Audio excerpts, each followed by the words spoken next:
Olá, meus queridos irmãos, irmãs e amigos em geral. Pela graça de Deus, novamente estamos juntos para mais uma nova oportunidade de estudos da e na Palavra de Deus. Confesso que é com grande alegria que voltamos a nos reencontrar com este objetivo.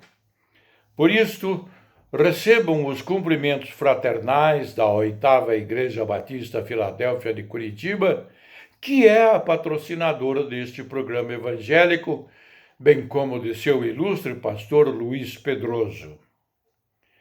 Hoje estudaremos mais uma lição importante. Destarte, da autoria do ilustre pastor Leandro Silva, e que tem como título Expectativas Bíblicas sobre uma Eternidade Feliz. Então, quais são os objetivos da presente lição? Primeiro, conhecer o ensino bíblico sobre uma eternidade feliz a partir da parábola do rico e Lázaro. Também perceber que assuntos tratados em parábolas possuem coerência com outras passagens bíblicas no ensino das Escrituras.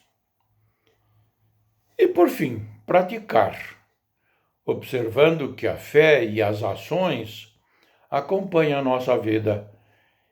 E, num certo momento, haverá a separação entre o justo e o ímpio. Texto áureo. Aquele que crê no Filho tem a vida eterna, mas aquele que não crê no Filho não verá a vida, mas a ira de Deus sobre ele permanece. Encontramos esta referência bíblica no Evangelho de João, capítulo 3, versículo 36. Outros textos bíblicos inspirativos. Lucas capítulo 16, versículos 19 a 31. Abro aspas. Havia um homem rico que se vestia de púrpura e de linho fino e vivia no luxo todos os dias. Diante do seu portão, fora, deixado um mendigo chamado Lázaro, coberto de chagas. Este ansiava comer o que caía da mesa do rico. Em vez disso, os cães vinham lamber as suas feridas. Chegou o dia em que o mendigo morreu. E os anjos o levaram para junto de Abraão. O rico também morreu e foi sepultado. No Hades, onde estava sendo atormentado, ele olhou para cima e viu Abraão de longe, com Lázaro ao seu lado. Então chamou: Pai Abraão, tem misericórdia de mim e manda que Lázaro molhe a ponta do dedo na água e refresque a minha língua, porque estou sofrendo muito neste fogo. Mas Abraão respondeu: Filho, lembre-se que durante a sua vida você recebeu coisas boas, enquanto que Lázaro recebeu coisas más. Agora, porém, ele está sendo consolado aqui e você está em sofrimento. E além disso, entre vocês e nós há um grande abismo, de forma que os que desejam passar do nosso lado para o seu, ou do seu para o nosso lado, não conseguem. Ele respondeu: Então eu lhe suplico, pai, manda Lázaro ir à casa de meu pai, pois tenho 5 irmãos. deixe que ele os avise, a fim de que eles não venham também para esse lugar de tormento. Abrão respondeu: eles têm Moisés e os profetas, que os ouçam. Não, pai Abraão, disse ele, mas se alguém dentre os mortos fosse até eles se arrependeriam. Abraão respondeu: se não ouvem a Moisés e aos profetas, tampouco deixarão convencer, ainda que ressuscite alguém dentre os mortos. Este texto famoso da parábola do rico e Lázaro é bem conhecido. É uma passagem clássica e muito citada por toda a cristandade. Apesar de Jesus utilizar o estilo literário de parábola, muito do que Jesus ensina nessa passagem são verdades espirituais profundas. É como se Jesus explicasse um pouquinho de como as coisas acontecem do outro lado no paraíso. Ao ler este texto, sentimos como que olhando para por uma janela semiaberta, e vemos um pouco do mundo espiritual através da narração de Jesus. Jesus nos ambienta na história, mostrando os dois personagens principais. Um é rico e outro é pobre. A menção do primeiro personagem é seguida de várias indicações relativas à superabundância e ao luxo excessivo. O homem é rico, estava revestido com trajes reais ou de grande luxo. O rico estava revestido nada menos de que púrpura, isto é, um tecido requintado, característico dos trajes reais. O vestido é do linho mais fino. O rico festeja e a expressão "a mesa do rico" indica que se trata de diversões ligadas a banquetes. O rico desfrutava de tudo o que desejava, no máximo, todos os dias. Depois disso, a narrativa se encadeia imediatamente com a descrição do pobre, que permite apontar ainda mais o contraste. Depois da extrema riqueza, temos a miséria extrema. Lázaro é um pobre, em contraste com o rico, revestido de trajes delicados.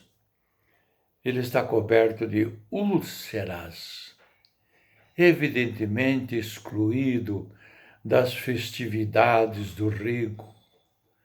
Deve contentar-se com a entrada do portão, mas se encontra bastante perto para serem testemunhadas comilanças e para poder cobiçar-lhe as migalhas. Será que Lázaro era deficiente e estava ali permanentemente? Se sim, seu estado seria ainda mais miserável. Lázaro é tão deficiente que não pode deslocar-se. É curioso. A narrativa de Jesus deixa o rico no anonimato. Toma o cuidado de identificar pelo nome o pobre. Uso habitualmente com desconhecido nas parábolas. Por quê? seria para preparar a cena seguinte, em que o rico designará Lázaro por seu nome, manifestando assim que o conhecia muitíssimo bem e, portanto, que sua omissão era consciente e cruel. Esta parábola mostra cenas de um cotidiano tão presente em nossos dias ainda hoje, onde a desigualdade social é notória. Basta ver as favelas em contraste com as mansões, os carros de luxo em contraste com os transportes públicos de péssima categoria e os restaurantes caros diante dos bandejões para os mais pobres e necessitados. Ao mesmo tempo, este texto aponta também para o resultado que se dará na eternidade. Vamos adentrar ainda mais na parábola e verificar quais expectativas podemos extrair deste ensino de Jesus. Tópico 1. Expectativa da proteção e ação dos anjos. O versículo 22 traz a expressão: e os anjos o levaram para junto de Abraão. Lázaro mendigava na porta do rico. Se todos os dias o rico se regalava, comendo, bebendo e festejando no máximo possível, Lázaro sofria, passava fome, chorava todos os dias também. Uma realidade de ostentação para um e de humilhação para o outro. Mas no mundo espiritual a situação era bem diferente. Os anjos protegiam a Lázaro. E quando chegou sua hora de morrer, foram esses mesmos anjos que o levaram para o reino de Deus. A Bíblia ensina sobre a ação dos anjos. Abro aspas. Os anjos não são, todos eles, espíritos ministradores enviados para servir aqueles que hão de herdar a salvação? Encontramos isso em Hebreus capítulo 1, versículo 14. Podemos entender que os anjos estão protegendo os justos e aqueles que irão herdar o céu. Isso não quer dizer que não sofreremos dificuldades ou doenças. Não há isenção para ninguém. Pois no mundo teremos aflições, como o próprio Jesus ensinou. Mas a presença dos anjos nos protege de coisas que desconhecemos, pois o mundo espiritual é invisível.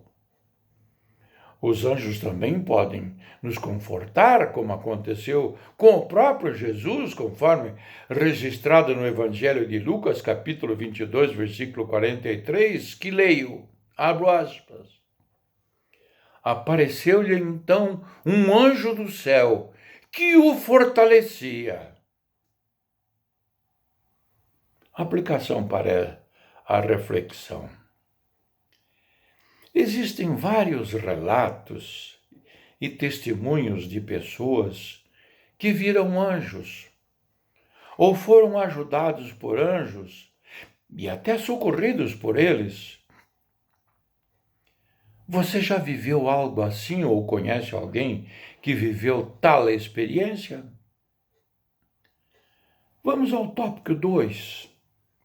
Que trata da expectativa de júbilo dos salvos e tormento dos perdidos. A história do rico e do Lázaro é uma das muitas ilustrações sobre a vida futura que encontramos nos ensinos de Jesus. Ele falou muito a respeito da outra vida. Apelava à esperança do céu e ao temor do inferno. Referiu-se muitas vezes à sorte infeliz dos perdidos, bem como às bem-aventuranças dos remidos, fazendo um contraste uma com a outra. Percebemos claramente essas realidades no texto do Evangelho de Lucas, capítulo 16, versículo 25, que leio. Mas Abrão respondeu: Filho, lembre-se que durante a sua vida você recebeu coisas boas, enquanto que Lázaro recebeu coisas más.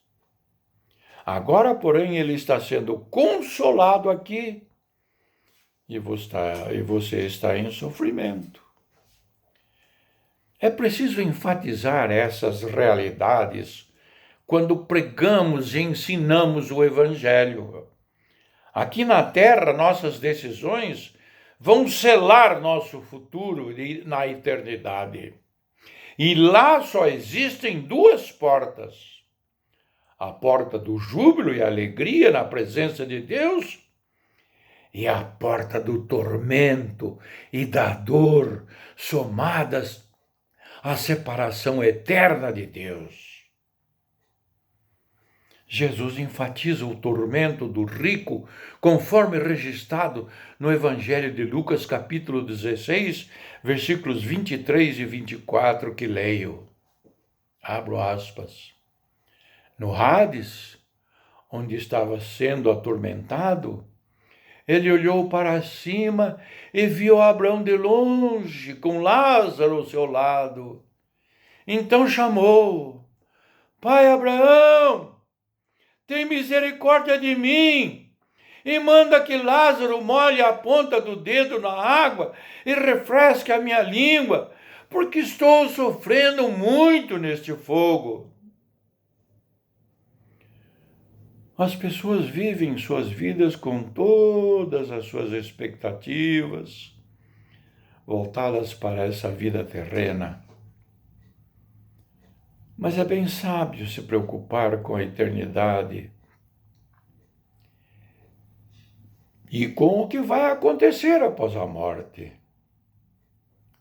Os filhos de Deus, lavados e remidos no sangue de Jesus, já sabem que os aguarda um destino maravilhoso, pois veremos face a face do nosso Rei.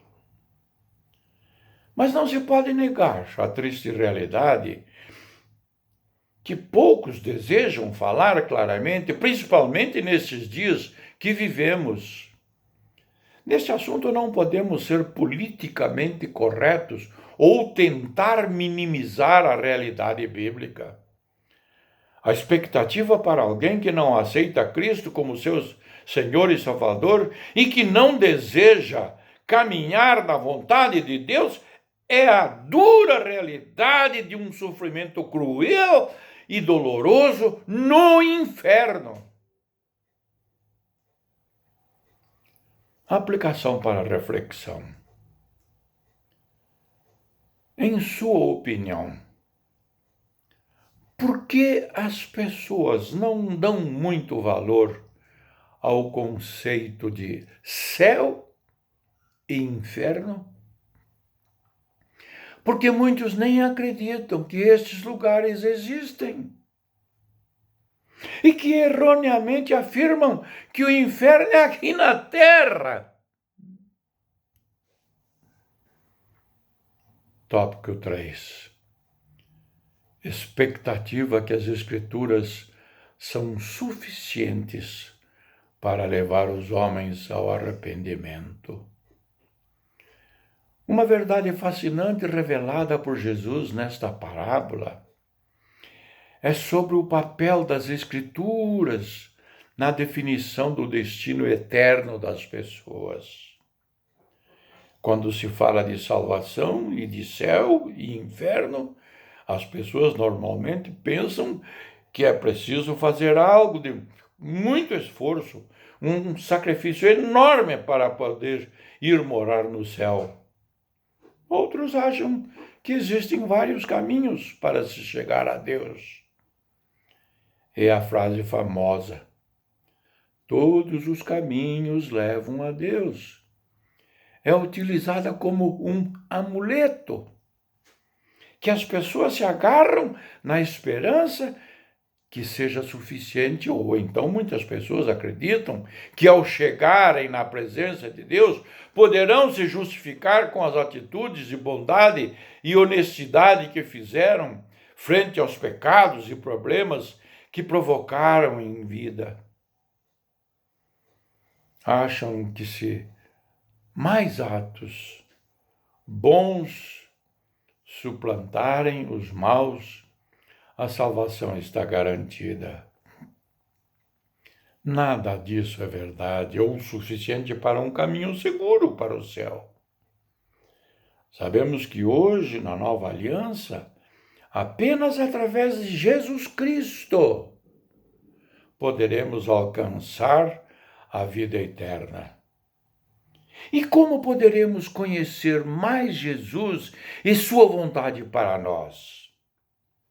Através das Escrituras. O próprio Jesus afirmou, abro aspas, vocês estudam cuidadosamente as Escrituras, porque pensam que nelas vocês têm a vida eterna. E são as Escrituras que testemunham a meu respeito. Encontramos isso no Evangelho de João, capítulo 5, versículo 39.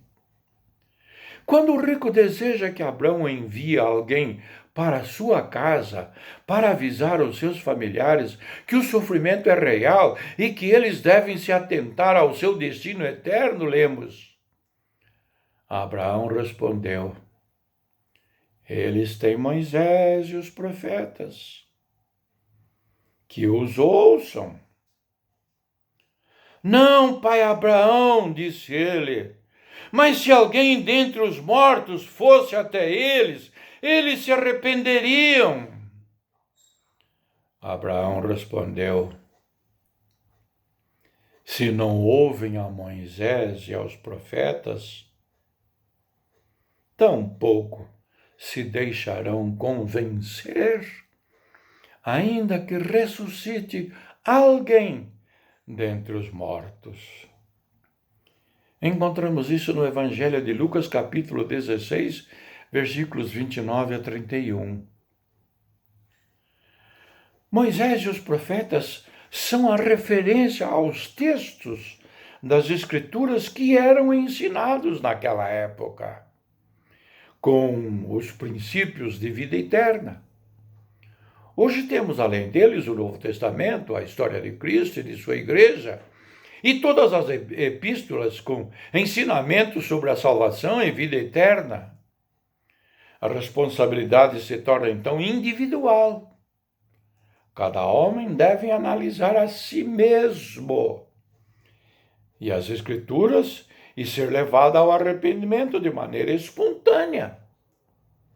Caso isso não ocorra, nenhum outro meio será possível para levar alguém ao arrependimento e à salvação em Cristo Jesus.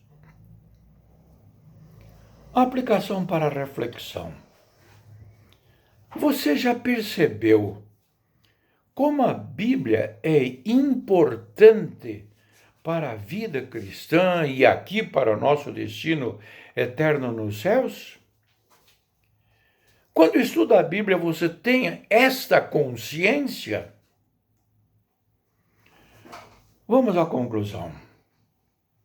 O que fica claro ao terminarmos a leitura desta parábola é que os padrões deste mundo não continuarão os mesmos no reino dos céus. Muitos dos que aqui são os primeiros, lá serão os últimos. Os que ocupam posição elevada aqui, mesmo na igreja, poderão lá ocupar posições inferiores. E muitos que são desprezados pelas celebridades de hoje poderão ser os principais lá do outro lado. Além disso, a mensagem principal desta parábola gira em torno do que Jesus pretendeu ensinar neste texto. Um dos mais poderosos incentivos à prática do bem, como freio à prática do mal nesta vida, é a profunda convicção da realidade da vida futura e de que nossa situação lá depende do nosso comportamento aqui. Que os nossos corações estejam sempre atentos à vontade de Deus e ao reino vindouro. Assim, nossas atitudes nesta terra serão um reflexo do que mais desejamos: estarmos para sempre com o Senhor. Que Deus nos ajude. Amém.